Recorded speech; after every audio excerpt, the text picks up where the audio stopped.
কাতার বিশ্বকাপের ভরাডুবির পর থেকেই একজন ইউরোপিয়ান কোচ খুঁজছিল ব্রাজিল।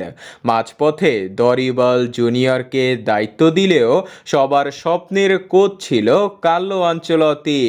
তবে সমস্ত জল্পনা কল্পনার পর ব্রাজিলের কোচ হন কার্লো আনচেলত্তি। দায়িত্ব নেওয়ার পর নিজের দ্বিতীয় ম্যাচেই জয়ের সঙ্গে ব্রাজিলকে তুলেছেন বিশ্বকাপে।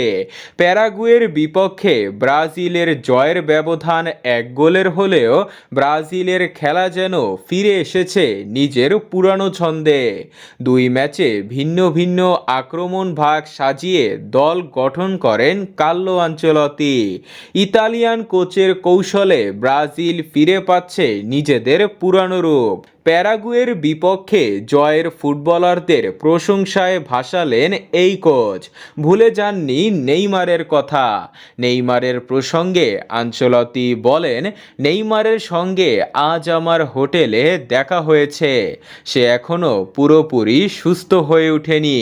তাকে বলেছি সে যখন সুস্থ হবে তখন মাঠের যে কোনো জায়গায় খেলতে পারবে। আমি তাকে মিস করছি। এখন এটাই চাইবো ক্লাবের হয়ে সে যেন নিজের ধারাবাহিকতা বজায় রাখে। আগামী ম্যাচে তার দিকে আমার নজর থাকবে।